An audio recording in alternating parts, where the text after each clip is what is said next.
Welcome to our channel, HASHMICLINICS. All right, in this clinical explainer, we're going to be focusing on Amygdalus Persica, the peach tree.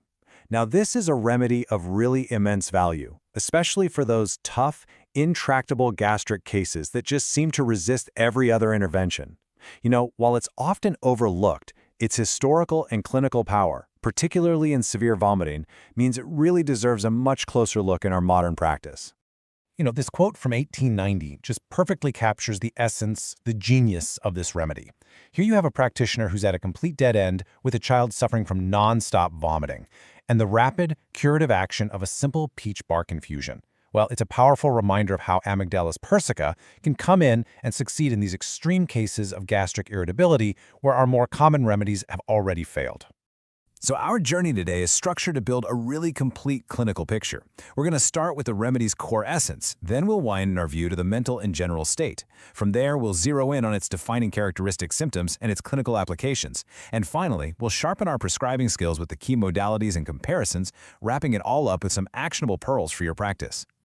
Okay, Section 1, the core identity.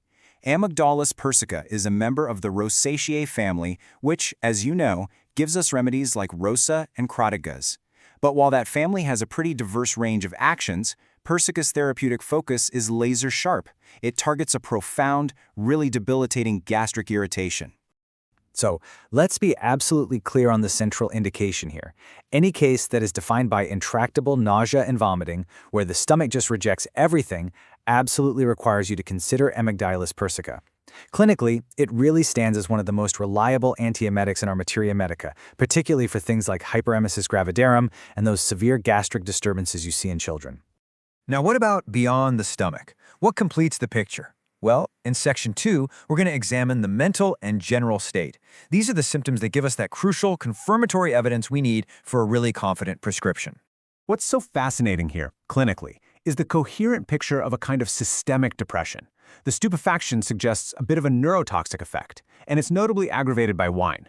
Well, this lines up perfectly with the marked aversion to both wine and food, which of course reflects that profound gastric disturbance. The loss of sensory functions and libido, they aren't just isolated symptoms. They complete a picture of a vital force that's in a state of near total shutdown. Moving on to Section 3, the characteristic symptoms. This is where we find those high-grade peculiar symptoms, the keynotes that are often the dead giveaway for the remedy. For Amygdalus Persica, these particulars are absolutely the key to a precise and successful prescription. We're going to move through these systematically, just nice and organized, from the head and senses all the way down to the skin, to build our understanding. Now this is a grade 1 keynote, an elongated, pointed tongue with a markedly red tip and edges. In the context of gastric irritation, this is about as close to a pathognomonic sign as we're ever going to get. Yeah, sure, other remedies have red-tipped tongues, but it's the combination of the shape, elongated and pointed, with that severe vomiting that just screams Amygdalus Persica. Your confidence here should be very, very high. Okay, and this one is a quintessential, strange, rare, and peculiar symptom. The modality is so exquisitely precise, pain in the pelvic region or back that is triggered only by a seminal discharge during a bowel movement. This points to a really profound irritation of the pelvic plexus of nerves. If a patient reports this, even if the gastric symptoms are secondary, Amygdalus Persica has to move right to the top of your list for consideration. These additional keynotes really demonstrate the importance of detail in individualizing a case. I mean, notice the laterality and the specificity, a painful tumor on the right earlobe, stitching pain in the left breast that happens during dinner, twitching of the right thigh. It's the sum of these precise, seemingly unrelated details that ultimately confirms the remedy picture. So, now let's turn to the clinical sphere. Examining the remedy's proven track record through historical cases, well, that's just essential for building the confidence we need to prescribe it effectively in our own practices. This case from Dr. Haynes is nothing short of a clinical masterclass. You've got an infant with marasmus, secondary to persistent vomiting, who has already failed all the conventional treatments of the day. And the solution? A simple infusion of peach leaves. The lesson for us is crystal clear. In cases of intractable vomiting in children, especially where you see emaciation and failure to thrive, Amygdalus Persica is a remedy of the absolute highest order. So to summarize its clinical sphere, the primary indications are, without a doubt, hyperemesis gravidarum and intractable vomiting in children. But its sphere actually extends to the urinary tract, where it's proven effective for hematuria and eschuria, which suggests an action on smooth muscle and mucosal membranes. And its use in nervous headaches? That likely relates back to that same systemic irritability we see in the gastric sphere. All right, Section 5. This is where we differentiate the remedy. This part is crucial for precise prescribing, so we're going to look at the key modalities and comparisons. In terms of modalities, the picture is elegantly simple. We have one powerful, consistent aggravation: wine. This modality reinforces that mental symptom of stupefaction after wine and serves as a highly reliable clinical guide. When a patient with severe gastric symptoms reports this specific aggravation, it significantly strengthens the case for Amygdalus Persica. The most critical differential is with its cousin, Amygdalus amara, the bitter almond. As the slide clearly shows, their spheres of action are really distinct. Persica is all about the stomach, the vomiting and the gastric irritation. Amara, by contrast, centers on the throat and the respiratory system. You'll see a dark red throat, difficult swallowing, and a prominent cough. It's a clean, simple distinction to remember. And finally, Section 6, Prescribing Pearls.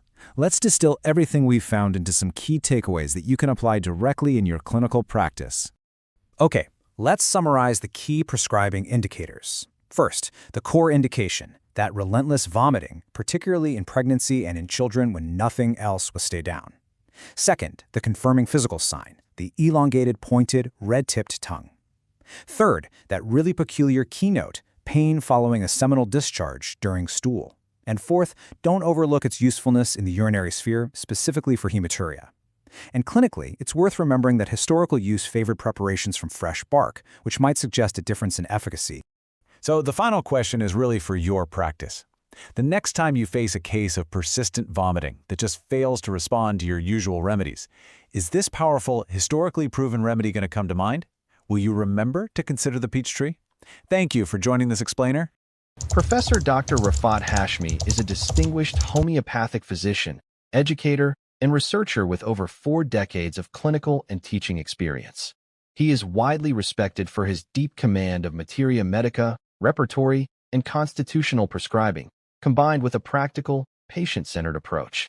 Dr. Hashmi has dedicated his career to training generations of homeopathic doctors, blending classical principles with modern clinical insight.